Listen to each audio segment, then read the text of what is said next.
el señor Cristian Miño, que es embajador por la paz en la Organización de Naciones Unidas y embajador en Argentina del Partido Transhumanista de Estados Unidos, entre otras, entre tantas cosas, un hombre riquísimo para charlar, escuchar una sugerencia de este humilde locutor. No se pierdan esta charla que va a tener Raúl de Jesús ahora, porque seguramente te va a abrir un poquitito, no digo mucho, un poquito la cabeza. Así que, Raúl, presenta nomás al señor Cristian. Cristian Meniú, un amigo, colaborador permanente, un personaje que va a dejar estela a través del tiempo en el mundo, que es un personaje especial, realmente súper especial.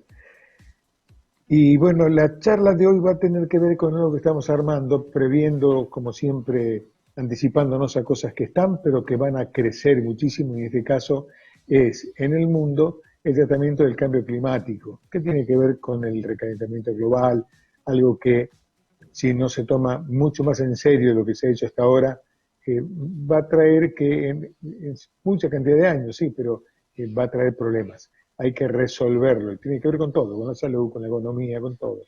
Y lo que piensa hablar Chris tiene que ver con la vida luego de la pandemia que viene. El renacimiento o el nacimiento de un nuevo concepto, empoderados y dominados. ¿Qué significa? La división ya no es económica, sino biológica, y hay que explicar qué es. ¿Cómo habrá que reinventarse para seguir esta vida que para que vuelva a la normalidad va a ser muy difícil y no va a volver a ser tal como era? Y un tema para final que es por qué el año 2025 es un año muy clave. Cristian, ¿estás allí? Sí, ¿Qué tal? señor. ¿Cómo te va, ¿Cómo amigo? están? Muy bien, Todo ¿cómo bien. están? Bueno, muchas gracias por las palabras de ustedes y es un gusto volver a verles. Bueno, te diría que yo voy a ser de partener, tenés mucho para decir y decilo como vos sabés y bien que lo sabés y qué importante que es. Bien, bueno, bien como decías, ¿no? De qué es lo que va a pasar luego de la pandemia, porque en este momento la preocupación que está habiendo en Latinoamérica parecería ser que es que la población se vacune como el mayor problema que hay, ¿no? Y cuando en realidad tenemos desafíos que se están viniendo a la vuelta de la esquina, como por ejemplo este tema que bien mencionabas, de que si bien va a haber una división que empieza, ¿no? A verse en el mundo con esta cuestión de empoderados y dominados, antes veíamos ricos y pobres, hoy vamos a ver después de la pandemia un sector que va a ser empoderado en el sentido de que no importa si se tenga dinero o no, sino en virtud de que se trabaje en meditación, que se proyecte a futuro con las cosas que esté haciendo, que sea una persona optimista, que tenga un proyecto de vida. Eso va a ser una persona empoderada, ¿no? Y una persona dominada, que no importa el dinero que se tenga, hay personas que hoy en día viven en un miedo que les invade su cerebro y sabemos muy bien lo que sucede en el cerebro cuando una persona vive en el miedo o en el estrés, se encoge el hipocampo, que es la parte del cerebro que es tan importante para pensar, para obviamente para adquirir conocimiento, la parte prefrontal del cerebro también se bloquea y es la parte donde justamente la necesitamos para poder reflexionar, se ensanchan las amígdalas cerebrales, se potencia un área en el cerebro que se llama área 25, que es un área que si nosotros no tomamos en cuenta que el cerebro, a medida que se va haciendo más negativo, esa área se desarrolla más.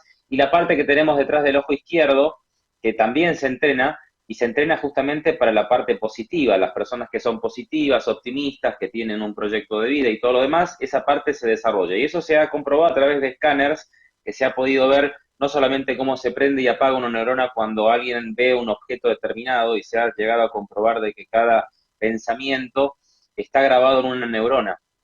Por eso este último descubrimiento de este científico argentino de las neuronas Jennifer Aniston, esa persona veía a Jennifer Aniston y una neurona se encendía. Veía a una rubia y no se encendía. Veía a Jennifer Aniston y Brad Pitt juntos, no se encendía. Pero la veía a Jennifer Aniston y esa neurona se encendía. O sea, esto es importante considerarlo porque estamos en un momento donde hay más de 350 millones de personas, según la Organización Mundial de la Salud, con depresión en este momento. Va a ser la enfermedad, sin ninguna duda, que va a ser mucho más preocupante, teniendo en cuenta lo que dicen los médicos, que mientras más se prolonga la depresión en una persona, más difícil es salir de ese cuadro y que tenemos que dividir los tipos de depresión o de cuestiones que hacen a la parte de una persona que está sufriendo este tipo de padecimientos, no solamente el tema del aislamiento social, lo que produce en el cerebro de esa persona, sabiendo que nosotros somos seres sociales y que el hecho de ser seres sociales nos hace justamente ser personas que podamos compartir y crecer. Mientras más sociales somos, más crecemos intelectualmente. ¿Y por qué hago esta introducción?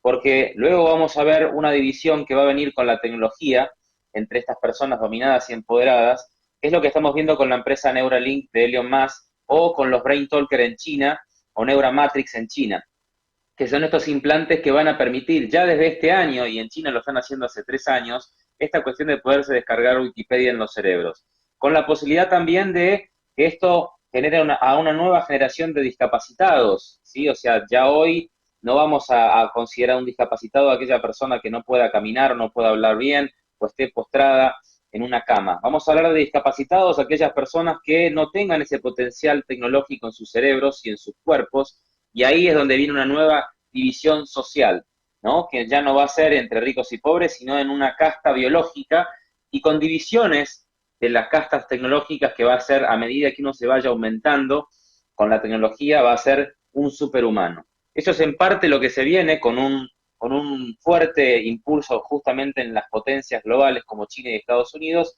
que ya no están pensando en partes económicas, sino en la conquista en el espacio, en la conquista sobre todo del cerebro humano, que esa es la nueva transformación que estamos viniendo. Ya no vamos a hablar más de revoluciones industriales porque es algo utópico hablarlo, sino tenemos que hablar de una transformación del ser humano que va a ser impulsada y llevada a través de los implantes que se van a comenzar a insertar las personas en sus cerebros.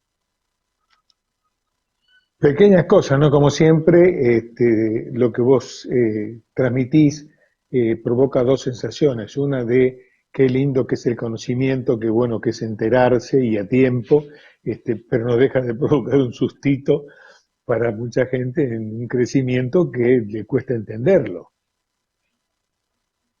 Así es. Sí, que en este caso por eso la gente está enfocada en temas que si bien no está, y eso siempre lo he dicho, siempre que nosotros hemos tenido la posibilidad de hablar, la gente está enfocada en cosas que si bien son temas importantes, lo que se viene a continuación es realmente un desafío para tomarlo en cuenta de que corre peligro el ser humano, corre peligro el concepto de la familia, corre peligro la seguridad mental de las personas, porque el 5G no va a ser una tecnología que es para el Internet de las Cosas y para bajar más películas en el celular. El 5G es un arma militar para leer frecuencias cerebrales, lo que va a generar justamente esta cuestión que está elaborando China con la producción de nanosatélites. ¿Sí? Hoy en el día Elon Musk es el dueño digamos, de un tercio de los satélites que están en el mundo para generar justamente este Internet satelital, pero China acaba de abrir una planta automatizada para generar más de 240 satélites por año. ¿Qué quiere decir? Que el que tenga el poder, ya no del dato, sino de lo que genere la frecuencia cerebral del ser humano, se va a poder modificar la frecuencia cerebral del ser humano y se va a poder actuar a través de esa frecuencia acorde a lo que quiere un gobierno o una corporación. Y eso justamente nos lleva a la posición de lo que dijimos en un principio. Es más necesario, digamos, como nunca antes, pensar en esta idea de empoderarse, de trabajar mucho lo que es la inteligencia emocional, de tener en cuenta que hay tres cerebros, uno en el cerebro que tenemos aquí, otro en el corazón y otro en el sistema digestivo, que se unen a través del nervio vago, que permite que la persona se pueda potenciar si uno puede generar una relación intrínseca entre esos tres cerebros y que desde ya, o sea, si vemos el futuro con negativismo y no nos preparamos, vamos a estar en serios problemas. Bueno, nos dejás pensando, ¿no? Sin ninguna duda. Y vamos al final, digamos, ¿por qué es tan clave, tan importante el 2025? ¿Qué fecha? ¿Qué pasa allí? ¿O cómo llegamos ahí? Bueno, el año 2025 es importante porque lo que estamos viviendo desde el 2020, que yo lo dije, me acuerdo, hay registro en el programa de ustedes, que lo dije en una entrevista del año 2019, principios del 2019, que yo les decía que el 2020 iba a ser un año de cambio y que íbamos a tener que generar en cada uno esta cuestión de que vamos a tener que prepararnos para una guerra, ¿no? Y yo me acuerdo que lo dije en el programa de ustedes, en el primer lugar donde lo dije, y luego lo dije en el Congreso de la Nación en diciembre del 2019, donde dije exactamente algo parecido, ¿no? Como que había que prepararse para una guerra y esto que venía en el 2020 iba a ser muy preocupante. No sabía que iba a ser una pandemia, pero sabía que iba a venir algo. Y con relación a eso, lo dije que el 2020 iba a ser el comienzo y el 2025 iba a ser el punto de inflexión, justamente para ver desde el ámbito laboral cómo se iba a partir el mundo en dos. Y si ven los informes, por ejemplo, del Banco Mundial, adicionalmente a lo que yo puedo decir, el Banco Mundial menciona que en el 2025 la cantidad de trabajos que hoy en día están disponibles van a ser llevados en partes iguales por humanos que por inteligencias artificiales o robots. ¿Sí? Y se habla de que 95 millones de personas van a tener nuevos puestos de trabajo y que 85 millones aproximadamente van a quedar afuera del mercado porque van a desaparecer sus trabajos. Ahora, más allá de que sean 97, 95 los nuevos puestos de trabajo que se van a crear en el 2025, yo no estoy viendo en ningún país en la región que se esté trabajando sobre todo en escuelas de reentrenamiento laboral, que se esté teniendo el acceso a poder prepararse realmente para lo que va a ser el futuro. Ya dejémonos de esta tontería de la industria 4.0 porque desde México hasta la Argentina solamente tenemos el 0,15% de personas con un título en tecnología. Nuestros gobiernos después de la pandemia van a hacer un recorte abrupto en investigación y en desarrollo. Entonces, pensar en la industria 4.0 para mí, además de molestarme, me saca de quicio porque no estamos ni preparados ni un tercio. Solamente para prepararnos en ciberseguridad de aquí al 2023, ¿sí? O sea, no hablemos del 2025, que va a ser un año clave, un año bisagra, como así le llaman. En el 2023 necesitaríamos por lo menos 3 millones de especialistas en ciberseguridad en toda América Latina, ¿sí? Y para poder pensar de tener una estructura de lo que se denominaría tener algo pensado para la industria 4.0 solamente en ese sector, necesitaríamos toda la población de México en especialistas en ciberseguridad. Sabemos que no vamos a llegar graduados en Latinoamérica antes de la pandemia. En tecnología teníamos nada más 100.000 personas, solamente tenemos algo que es irrisorio, tenemos 1 millón de especialistas en tecnología en todo el continente. Yo soy de las poquitas personas que da conferencias o charlas del futuro, y es muy preocupante no tener millones de personas que estén haciendo lo que yo hago, ¿sí? O millones de personas que estén trabajando justamente en una cuestión que ya no es hablar de futuro, sino que es hablar de presente, tocando un poco la cosa del futuro, ¿no? O sea, ¿qué es lo que viene del futuro? Que obviamente no es algo muy a largo plazo, porque ya estamos viendo a la automatización con toda su fuerza, estamos viendo la virtualidad en nuestras vidas con naturalidad, estamos viendo cómo los seres sintéticos, que son estos seres como Sofía, la robot que tiene la ciudadanía saudí, cada vez son más conscientes, ¿sí? O sea, ahora no tienen conciencia, pero cuando lleguemos a la fusión de lo que va a ser la inteligencia artificial y la computación cuántica, probablemente esos seres sintéticos tengan conciencia. Y para los que no lo creen y piensan que esto es ciencia ficción, vean lo que dijo el presidente Nandibia hace menos de un mes, que vamos a tener en el 2023 supercomputadoras con la capacidad de procesamiento de 20 exaflop y nuestro cerebro nada más tiene la capacidad de 3 exaflop. Estamos hablando de que un exaflop son 1 trillón de operaciones por segundo. Nuestro cerebro tiene la posibilidad de hacer 3 exaflop, ¿sí? Pero vamos a tener superordenadores que van a tener 20 exaflop y en solamente 2 años. Entonces, pensar que la singularidad iba a llegar en el 2030, 2040, 2050 es algo irrisorio porque sabemos muy bien que si vamos a tener este tipo de ordenadores y vamos a poder fusionar la computación cuántica que puede procesar un 0 y un 1 a la vez y que puede generar la cuestión del entrelazamiento cuántico, que un átomo esté acá y otro átomo a la distancia se pueda entrelazar y se pueda generar esa comunicación entre dos átomos a distancia. Si eso lo puede lograr la computación cuántica, imagínense lo fácil que va a ser replicar un cerebro biológico en un cerebro artificial que IBM lo decía, que justamente en el año 2025 iba a tener la posibilidad de haber mapeado todo el cerebro humano con las trillones de conexiones que se generan a través de la sinapsis para poder justamente tener un cerebro que sea artificial. Esos son un poco los desafíos que se vienen y no hay que tener miedo, sí hay que prepararse, sí hay que ser conscientes de que lo que se viene no es ninguna broma y no hay que tener, digamos, preocupación, hay que ocuparse.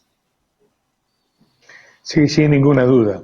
Te digo, vos lo decís relativamente fácil, la expresión no es fácil de asimilar y no es fácil pensar que los distintos gobiernos, no los dos o tres mayores quizás, estén preparados, por lo menos hoy, en ir difundiendo esto, ir metiéndonos en las universidades, ir creando el clima mental de la gente para que vaya preparándose para adoptar lo que se viene. Pero supongo que bueno, va a ir avanzando. En el caso tuyo, y debe haber unos cuantos más, el trabajo es encomiable, es espectacular, muy inteligente, sabes, y esto no es chupada de media, sabes que te admiro porque tu trabajo es muy espectacular. Y te dejo, bueno, esto es muy singular, muy egoísta quizás de parte nuestra, pero te invito por lo menos a que traduzcas estos en algunos escritos, en algunos textos, que podamos ir desarrollando en las 3 revistas de Tiempo Pyme, Tiempo Orgánico, Tiempo de mi querida Rosario, porque si no se difunde, no va a llegar, Así es. la gente no va a tener tiempo a Sí. asimilarlo. Y tenemos que de a poco ir haciendo conciencia. Me parece maravilloso. Te felicito, como siempre, Cristian. Muchas Bueno, gracias, ustedes Raúl, saben y y vos les sabés, agradezco de Cristian, verdad. que hace tanto que no nos vemos, pero bueno, vos sabrás que la temática del programa cuando aparece Willy decapita al invitado, lo tengo que despedir porque hay mucha más información, hay mucha más temas que desarrollar en el programa de Tiempo Pyme. Simplemente un abrazo a la distancia, mi querido amigo Cristian Beniu, un placer que hayas estado hoy en el programa como siempre, que nos aceptás la invitación y que estás con nosotros y escucharte realmente abre la cabeza. Simplemente decirles, señoras, señores, pasó en Tiempo Pyme, ¿no? El doctor Cristian Beniu.